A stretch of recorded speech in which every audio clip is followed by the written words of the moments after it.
ന്യൂസിൽ വന്നിട്ട് education is most important അത് ഇതെന്ന് പറഞ്ഞിട്ട് ഇതിന്റെ ഒന്നും ഒരു ആവശ്യമില്ല. മനസ്സിലായോ?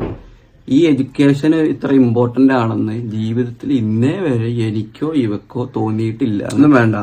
ഇപ്പൊ നിങ്ങൾ കാണുന്നത് ചേച്ചിമാരും എല്ലാവരും ആയിരിക്കും. നിങ്ങളെയൊക്കെ മാതാപിതാക്കൾ ഫുൾ A+ഉം ഡിഗ്രിയും പാസ്സായിട്ട് വീട്ടിലിരിക്കുന്നവരാണോ? അല്ലെങ്കിലും പഠിച്ചിട്ടൊന്നും കാര്യമില്ല. 18 തികഞ്ഞോ എന്നാ പിന്നെ ഒളിച്ചോടി കല്യാണം കഴിക്കുക, എന്നിട്ട് വല്ല കണ്ടന്റ് ക്രിയേഷൻ ഒക്കെ ചെയ്ത് ജീവിക്കാം. ഇത് ഞാൻ പറഞ്ഞല്ലോ കേട്ടോ, നമ്മുടെ സൈക്കോ കള്ളനും കള്ളത്തിയും പറഞ്ഞ കാര്യമാണിത്. ആരാണ് ഈ സൈക്കോ കള്ളൻ എന്ന് അറിയാത്ത ആളുകൾക്ക് വേണ്ടി ഞാൻ ചെറുതായിട്ടൊന്ന് പറഞ്ഞു തരാം. സൈക്കോ കള്ളൻ അഥവാ ഷിബിൻ ബാബു എന്ന് പറഞ്ഞാൽ നമ്മുടെ 2K കിഡ്സിന്റെ കൺകണ്ട ദൈവമാണ്. ഇൻസ്റ്റാഗ്രാമിൽ തരക്കേടില്ലാത്ത ഫോളോവേഴ്സും അത്യാവശ്യം നല്ല രീതിയിൽ റീച്ചും ഒക്കെയുള്ള ഒരു പാവം ഇൻഫ്ലുവൻസർ. തെറിവിളി കണ്ടന്റുകളായിരുന്നു ഒരു സമയത്ത് ആശയന്റെ മെയിൻ സംഭവം എന്ന് പറയുന്നത്. അങ്ങനെ തെറി വിളിച്ച് നടന്നിരുന്ന സൈക്കോയുടെ ജീവിതത്തിലേക്ക് അവൾ കടന്നു വരികയാണ് സുഹൃത്തുക്കളെ. ദ വൺ ആൻഡ് ഓൺലി കലിപ്പത്തി സോനാലക്ഷ്മി. രോമാഞ്ചം. സോനം എന്ന് പറഞ്ഞാൽ സ്വർണം. അവൾ തനി തങ്കമായിരുന്നു സാർ. ലോക്കൽ തെറിവിളികൾ മാത്രം നടന്നിരുന്ന സൈക്കോയുടെ ജീവിതം സോന വന്നപ്പോൾ മാറി മറിഞ്ഞു. ബിസിനസ് പടർന്നു പന്തലിച്ചു. ഇൻസ്റ്റാഗ്രാമിലൂടെ തെറിവിളിയുടെ അതിഭീകരമായ ഇടനായിലൂടെ സോനയുടെ കൈയും പിടിച്ച് സൈക്കോ നടന്നു, ഒരു ഭ്രാന്തനെ പോലെ. അങ്ങനെ ഒഫീഷ്യലി മിസ്റ്റർ ആൻഡ് മിസ്സിസ് കള്ളനും കള്ളത്തിയുമായി അവർ ജീവിതം ആരംഭിച്ചു. അതിനിടയിൽ കള്ളത്തി ഗർഭിണിയായി പ്രസവിച്ചു. ജീവിതാകുമ്പോ ഗർഭവും പ്രസവമൊക്കെ ഉണ്ടാവല്ലോ, സ്വാഭാവികം. അത് പറഞ്ഞപ്പോഴാണ് ഇവരുടെ ഗർഭവുമായി ബന്ധപ്പെട്ടും ചില വിവാദങ്ങളൊക്കെ ഉണ്ടായിരുന്നു. ഈ ഒളിച്ചോടിയ ശേഷം വളരെ പെട്ടെന്ന് തന്നെ സോന ഗർഭിണിയായല്ലോ. അത് കണ്ട് കുറെ ആളുകൾ പറഞ്ഞത് ഒളിച്ചോടുന്ന സമയത്ത് തന്നെ സോന ഗർഭിണിയായിരുന്നു എന്നൊക്കെയാണ്. ഗർഭിണി ആയതുകൊണ്ടാണ് ഇവർ പെട്ടെന്ന് ഒളിച്ചോടാൻ തീരുമാനിച്ചത് എന്ന് ഇവരുടെ നാട്ടുകാർ തന്നെ പറഞ്ഞുണ്ടാക്കിയതായി ഇവര് തന്നെ പറഞ്ഞിട്ടുണ്ടായിരുന്നു. പിന്നീട് അതൊക്കെ കഴിഞ്ഞ് കുഞ്ഞുണ്ടായതിനു ശേഷം ഇത് ഒറിജിനൽ കുഞ്ഞാണോ അത് AI ആണ് എന്നൊക്കെയായി ആളുകളുടെ സംശയം. ഗർഭവും കുഞ്ഞും ഒക്കെ ഒറിജിനൽ ആണെന്നാണ് കള്ളനും കള്ളത്തിയും പറയുന്നത്. അതൊക്കെ അവിടെ നിൽക്കട്ടെ. സോനക്ക് 18 തികഞ്ഞ ഉടനെ തന്നെ ഇവർ ഒളിച്ചോടിയല്ലോ. അതും സോനയുടെ +2 പരീക്ഷ അന്നാണ് ഇവർ ഒളിച്ചോടിയത്. പരീക്ഷ പോലും എഴുതാൻ നിന്നില്ല, ഒരൊറ്റ ഓട്ടായിരുന്നു. സോ അതിനുശേഷം എല്ലാവരും ഇവരോട് പറയുന്ന ഒരു കാര്യം എന്താണെന്ന് വെച്ചാണെങ്കിൽ ആ +2 എങ്കിലും ഒന്ന് എഴുതിയെടുക്കുക എന്നായിരുന്നു. വിദ്യാഭ്യാസം എന്ന് പറഞ്ഞാൽ ജീവിതത്തിൽ ഭയങ്കര ഇമ്പോർട്ടന്റ് ആയിട്ടുള്ള കാര്യമാണ്. ഭാവി എന്താവും എന്ന് പറയാൻ പറ്റില്ല. സോ ചെറിയ പ്രായത്തിൽ കല്യാണം ഒക്കെ കഴിഞ്ഞ് കുട്ടിയുമായി നടക്കാതെ ആ പഠനം എങ്ങനെയെങ്കിലും കംപ്ലീറ്റ് ചെയ്യുക എന്ന് പലരും ഇവരെ ഉപദേശിക്കാറുണ്ടായിരുന്നു. അവർക്കെല്ലാം ഉള്ള മറുപടി ആയിട്ടാണ് കുറച്ച് ദിവസങ്ങൾക്ക് മുമ്പ് ഇവർ യൂട്യൂബിൽ ഒരു വീഡിയോ ആയിട്ട് വരുന്നത്. നമുക്ക് എന്തായാലും ആ വീഡിയോ ഒന്ന് കണ്ടോക്കാം. പിന്നെ പഠിക്കണ കാര്യത്തിൽ കുറെ പേര് എന്നെ കളിയാക്കിയായിരുന്നു ഗൈസ്. കളിയാക്കിയെന്ന് പറഞ്ഞാൽ കുറെ പേര് നമുക്ക് മെസ്സേജ് അയച്ചിട്ടൊക്കെ ആയാലും പറഞ്ഞായിരുന്നു കുറെ കാര്യങ്ങളൊക്കെ. അപ്പം അതിനകത്ത് എനിക്ക് പറയാനുള്ളതെന്ന് പറഞ്ഞാൽ എനിക്ക് പഠിച്ചു കഴിഞ്ഞാൽ എനിക്ക് തലേ കയറില്ല. അത് എന്നാന്ന് എനിക്ക് അറിയില്ല ഗൈസ്. കുറച്ച് ഇപ്പൊ ഇവനെ ഒരു കാര്യം പറഞ്ഞു കഴിഞ്ഞാൽ കുറച്ച് കഴിഞ്ഞ് കഴിയുമ്പോ ആ കാര്യം ഞാൻ മറന്നു. അതുപോലെ അത് അങ്ങനെയാണ്. എന്താ സൈക്കോന് പറയണ്ടേ? ഇപ്പോ അങ്ങനെയല്ല, അതല്ല പറയണേ. എനിക്ക് എന്റെ തലയിലൊന്നും ഇരിക്കില്ല. പക്ഷെ എനിക്ക് വരയ്ക്കാൻ പറ്റും. വേറെ എന്തെങ്കിലുമൊക്കെ എനിക്ക് അതിനോടൊക്കെ എന്തെങ്കിലും നീ പോടാ തേങ്ങ പൊട്ടന്നല്ല നീ പൊക്കെ ഞാൻ ഇല്ല എന്താ സൈക്കോ ഇങ്ങനെയൊക്കെ പറയല്ലേ സൈക്കോ? ഞാൻ അതിനെന്താ പറയണ്ടേ? എനിക്കറിയാൻ പാടില്ല. പോ ഓഫാക്കിക്കോ. ഇത് ഒന്നും പറ്റില്ല. നിങ്ങൾ കണ്ടില്ലേ? എന്ത് കണ്ടില്ലേ എന്നല്ല ഇപ്പൊ ചോദിക്കണത്. എന്താണ് നിങ്ങളൊക്കെ കാണിച്ചു കൂട്ടണത്? അതായത് നിങ്ങൾ ഞങ്ങളോട് ചോദിക്കുന്ന ചോദ്യമല്ലേ അത്. എന്താണ് ഈ ചെറുക്കൻ ഇവിടെ കിടന്ന് കാണിക്കുന്നത്? എന്താണ് ഇവർ കാണിച്ചു കൂട്ടുന്നത്? എന്താണ് ഇവർ ഉദ്ദേശിക്കുന്നത്? നിങ്ങൾക്ക് ഒന്നും മനസ്സിലാവുന്നുണ്ടാവില്ല അല്ലേ? അല്ല ഞാൻ മറ്റേ കാര്യം കട്ട് ചെയ്തു. ഏത് കാര്യം? മറ്റേ പഠിത്തത്തിന്റെ കാര്യം. അത് വേണ്ട, അതൊന്നും പറ്റില്ല. അത് വേണ്ട. പറയണവരൊക്കെ ഓരോന്ന് ഒന്നും വേണ്ട, ഞാൻ പറഞ്ഞോളാം. ഉള്ളത് പറയാലോ. എനിക്ക് പഠിക്കാനുള്ളതൊന്നും ഇല്ല. ഞാൻ പഠിച്ചു കഴിഞ്ഞിട്ടുണ്ടെങ്കിൽ എനിക്ക് അത്രയ്ക്ക് വലിയ മാർക്കൊന്നും എനിക്ക് കിട്ടത്തില്ല. പിന്നെ എനിക്ക് പഠിച്ചിട്ടുണ്ടെങ്കിൽ എന്റെ തലയിൽ ഇരിക്കത്തുമില്ല. എത്ര ഞാൻ വെള്ളം കോരി ഞാൻ പഠിക്കണമെന്ന് വെച്ചാൽ എന്നെ കൊണ്ട് നമ്മൾ ഈ തുമ്പീനെ കൊണ്ട് കല്ലടിപ്പിക്കുമെന്ന് പറയില്ലേ, ആ അവസ്ഥ എന്റെ. എനിക്ക് നിങ്ങൾ എത്ര എന്തൊക്കെ എന്നോട് പറഞ്ഞാലും എനിക്ക് പഠിച്ചു കഴിഞ്ഞാൽ എന്റെ തലയിൽ നിൽക്കില്ല. അത് എനിക്ക് അറിയില്ല. ഇപ്പം ഞാൻ എങ്ങനെ തലകുത്തി എന്ന് പഠിച്ചു എന്ന് പറഞ്ഞാലും എക്സാം സമയത്ത് അത് എഴുതാൻ എനിക്ക് കിട്ടില്ല. അത് അങ്ങനെയാണ്. എനിക്ക് അറിഞ്ഞൂടാ അത് എന്താണ് അങ്ങനെയാണ്. പിന്നെ ഒരു കാര്യം പറയാം, ഒന്നും വേണ്ട. എക്സാമ്പിളിന് ഒരു കാര്യം, വേറൊരു കാര്യം പറയാം. നമ്മളൊരു പ്രൊമോഷൻ വീഡിയോ ചെയ്തിട്ടുണ്ടായിരുന്നു. അതായത് +2 ഡിഗ്രി എക്സാം ഒക്കെ ഫെയിൽ ആയി കഴിഞ്ഞാൽ വീണ്ടും എഴുതിയെടുക്കാനുള്ള അങ്ങനത്തെ ഒരു കോഴ്സ് അവരുടെ പരിപാടി നമ്മൾ പ്രൊമോഷൻ ഇൻസ്റ്റയിൽ ചെയ്തായിരുന്നു. അത് നമ്മൾ പേയ്മെന്റുമായിട്ടാണ് ചെയ്തത്. ഓക്കെ, പക്ഷെ ഇവൾക്ക് ഫ്രീ ആയിട്ട് അവിടെ +2 എക്സാം എഴുതിയെടുക്കാനുള്ള ഓപ്ഷൻ ഉണ്ടായിരുന്നു. ബട്ട് ഞങ്ങൾ പോയില്ല. പൈസ കൊടുക്കേണ്ട ആവശ്യമില്ല. ഒന്നും വേണ്ട. ചുമ്മാ അവർക്ക് പ്രൊമോഷൻ ചെയ്ത് കൊടുത്തത് അവർക്ക് അത് നല്ലൊരു ഇതായി. അപ്പൊ അവരെന്റെ അടുത്ത് പറഞ്ഞു നിങ്ങൾക്ക് ഫ്രീ ആയിട്ട് തന്നെ പഠിപ്പിച്ചു തരാം, നന്നായിട്ട് പഠിപ്പിച്ചു തരാം, എങ്ങനെയാണെങ്കിലും പഠിപ്പിച്ചു തരാന്ന് പറഞ്ഞിട്ടുണ്ട്. എന്നിട്ട് പോലും പോയില്ല. ഇതിലുള്ള കാരണം എന്താ വെച്ച് കഴിഞ്ഞാൽ ചിലവർക്ക് അങ്ങനെയാണ്, പഠിച്ചു കഴിഞ്ഞാൽ തലേ കയറില്ല. എനിക്കൊരു കാലം വരെ അങ്ങനെയായിരുന്നു. ആദ്യം ഞാൻ നല്ലോണം പഠിക്കുമായിരുന്നു, ചെറുതാകുമ്പോൾ ഒരു 5ാം ക്ലാസ് 6ാം ക്ലാസ് വരെയൊക്കെ.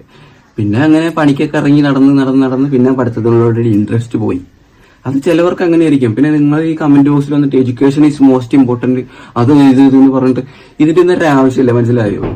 ഈ എഡ്യൂക്കേഷൻ ഇത്ര ഇമ്പോർട്ടന്റ് ആണെന്ന് ജീവിതത്തിൽ ഇന്നേ വരെ എനിക്കോ ഇവക്കോ തോന്നിയിട്ടില്ല. അങ്ങനത്തെ ബെസ്റ്റ് എഡ്യൂക്കേഷൻ ഇന്നേ വരെ ഇമ്പോർട്ടന്റ് ആണ് ജീവിതത്തിൽ ഇന്നേ വരെ എനിക്കോ അവൾക്കോ തോന്നിയിട്ടില്ല എന്നൊക്കെ. അങ്ങനെ ജീവിതത്തിൽ ഇന്നേ വരെ തോന്നിയിട്ടില്ല എന്ന് പറയാൻ മാത്രം നിനക്ക് അതിന് മാത്രം പ്രായമായിട്ടില്ലല്ലോ. ഇവൻ ആകെ 22 23 വയസ്സ് കാണും, അവൾക്കൊരു 18 19 ആയി കാണും. സോ എഡ്യൂക്കേഷൻ ഇമ്പോർട്ടന്റ് ആണെന്ന് തോന്നാനും തിരിച്ചറിയാനും ഒക്കെ ഇനിയും ഇഷ്ടംപോലെ സമയം ബാക്കി കിടപ്പുണ്ട് മോനെ. വെയിറ്റ് ആക്ക്, കുറച്ചുകൂടെ ഒന്ന് വെയിറ്റ് ആക്ക് കേട്ടോ.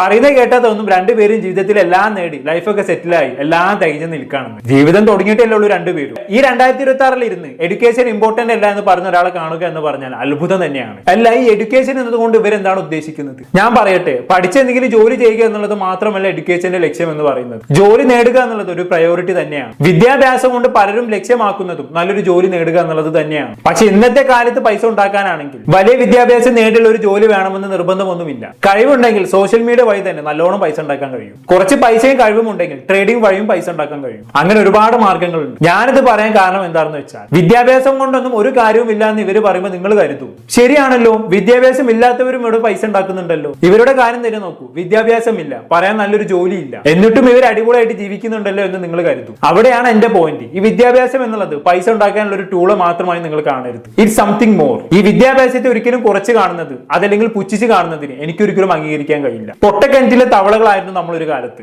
അങ്ങനെയുള്ള നമ്മുടെ നാടിനെ ഇന്ന് കാണുന്ന രീതിയിലേക്ക് എത്തിച്ചത് ഓരോരുത്തർക്കും കൃത്യമായ വിദ്യാഭ്യാസം നൽകാൻ കഴിഞ്ഞതുകൊണ്ടാണ്. ഇവിടെ സൈക്കോയും സോനയും വിദ്യാഭ്യാസം കൊണ്ടൊന്നും ഒരു കാര്യവും ഇല്ല എന്ന് പറയുമ്പോൾ ഈ ചെറിയ കുട്ടികളാണ് ഇതെല്ലാം കാണി ഇൻഫ്ലുവൻസ് ആവുന്നതെന്ന് ഓർക്കണം. ഇത് കാണുന്ന കുട്ടികളടക്കമുള്ളവർ എന്താ വിചാരിക്കുക, ഇനി പഠിക്കൊന്നും വേണ്ട, നമുക്ക് വല്ല കണ്ടന്റ് ക്രിയേഷനും ചെയ്ത് പൈസ ഉണ്ടാക്കാമെന്ന് കരുതും. ഈ എല്ലാവർക്കും കണ്ടന്റ് ക്രിയേഷൻ ചെയ്യാനുള്ള കഴിവുണ്ടാവോ? ഇല്ലല്ലോ. അങ്ങനെ ഇവരെ കണ്ട് ഇൻഫ്ലുവൻസ് ആകുന്ന കുട്ടികൾ പഠനവും ഇല്ല, കണ്ടന്റ് ക്രിയേഷനും ഇല്ല, ഒന്നുമില്ലാതെ തെണ്ടി തിരിഞ്ഞ് നടക്കുന്ന അവസ്ഥയിലേക്ക് മാറും. ഞാൻ പറഞ്ഞ മനസ്സിലാക്കി കാണുമെന്ന് വിചാരിക്കുന്നു. ബാക്കി പറഞ്ഞാട്ട് എന്തായാലും അങ്ങനെ പറയേണ്ട ആവശ്യമില്ല.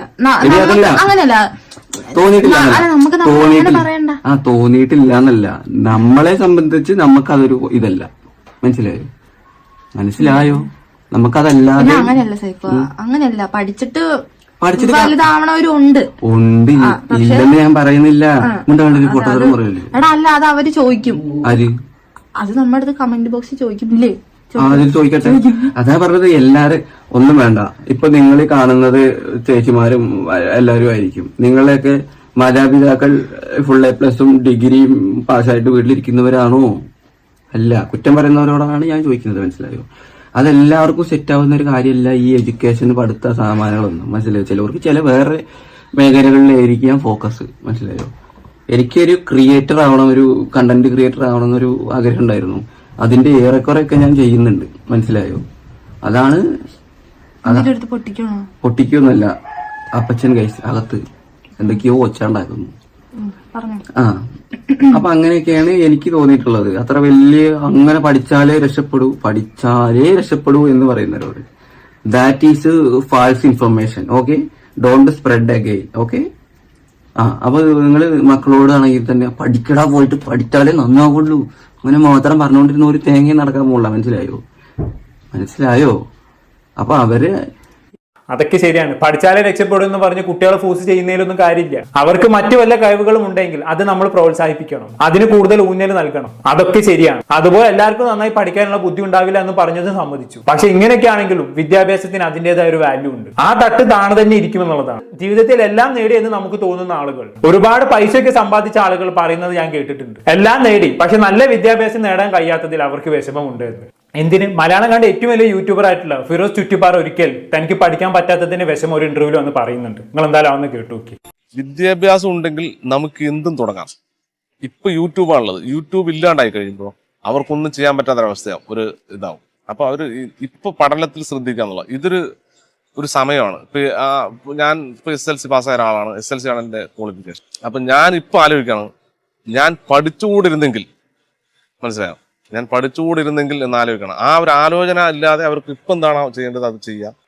അതിന് എന്നിട്ട് യൂട്യൂബ് അവരുടെ ആഗ്രഹങ്ങളൊക്കെ നമുക്ക് ചെയ്യാം. അതിൽ ഇൻകം പ്രതീക്ഷിക്കരുത്. നമ്മുടെ ആഗ്രഹങ്ങളും നമ്മുടെ നമുക്കൊരു ഒരു ആർട്ട് വരയ്ക്കാനുള്ള ഒരു കഴിവ്, നമ്മുടെ കഴിവുകൾ രേഖപ്പെടുത്താനായിട്ട് നമുക്ക് എന്ത് കേട്ടോ അതിലേക്ക് ഉപയോഗപ്പെടാം. അതാണ് പുള്ളിക്കാരന് വിദ്യാഭ്യാസം നേടാൻ കഴിയാത്തതിന് എല്ലാ വശവും പുള്ളിക്കാരന്റെ സംസാരത്തിലുണ്ട് അല്ലെ. പൈസ കൊണ്ട് നമുക്ക് സൗകര്യങ്ങൾ വാങ്ങാം, പക്ഷെ വിദ്യാഭ്യാസം തരുന്ന ഒരു ബോധം, ലോകത്തെ നോക്കി കാണുന്ന രീതി, അതൊന്നും അങ്ങാടിയിൽ പൈസ കൊടുത്താൽ കിട്ടൂലല്ലോ. +2 പരീക്ഷ പോലും എഴുതാതെ പടി ഇറങ്ങി വരുന്ന ഒരു പെൺകുട്ടിക്ക് സാരമില്ലടി നമുക്ക് ധൈര്യം എടുക്കാം എന്ന് പറയുന്നതിന് പകരം വിദ്യാഭ്യാസം കൊണ്ട് ഒരു കാര്യവുമില്ല എന്ന് മൈക്കിന് മുന്നിൽ വിളിച്ചു പറയുന്നത് വല്ലാത്തൊരു ദുരന്തം തന്നെയാണ്. പഠിച്ചത് മറന്നു പോകുന്നു, തലയിൽ കയറുന്നില്ല എന്നൊക്കെ സോന പറയുന്നത് കേട്ടു. മോളെ സോന, എല്ലാവർക്കും മനുഷ്യനാകാനൊന്നും കഴിയില്ല. ഒരു ആവറേജ് വിദ്യാർത്ഥി നേരിടുന്ന പ്രശ്നങ്ങളൊക്കെ തന്നെ സോനക്കുള്ളൂ. പഠിച്ചത് മറന്നു പോകുന്ന ലോകത്തെ ആദ്യത്തെ വിദ്യാർത്ഥിനി ഒന്നുമല്ല എന്ന് നീ ആദ്യം മനസ്സിലാക്കണം. ഈ കാര്യത്തിൽ മിനിമം +2 എങ്കിലും ഇല്ലാതെ എങ്ങനെയാണ് മോളെ? നാളെ ഈ സോഷ്യൽ മീഡിയ ഹൈപ്പൊക്കെ ഒന്ന് കുറഞ്ഞാൽ, അല്ലെങ്കിൽ ജീവിതത്തിൽ എന്തെങ്കിലും ചിരിച്ചടിയൊക്കെ ഉണ്ടായി കഴിഞ്ഞാൽ നിനക്ക് സ്വന്തം കാലിൽ നിൽക്കണ്ടേ? അതുകൊണ്ട് എന്റെ പ്രിയപ്പെട്ട 2K കിഡ്സിനോട് എനിക്ക് ഒന്നേ പറയാനുള്ളൂ, ഈ കാണുന്ന സൈക്കോ മോഡൽ ജീവിതം കണ്ട് ഇത് തന്നെയാണ് ശരിയെന്ന് വിശ്വസിക്കരുത്. ഒളിച്ചോടുന്നതും പഠനം നിർത്തുന്നതും ഒക്കെ എന്തോ വലിയ വിപ്ലവമാണെന്ന് കരുതുന്ന ഇവനെ പോലുള്ള ആളുകളെ ഒന്നും മാതൃകയാക്കരുത്.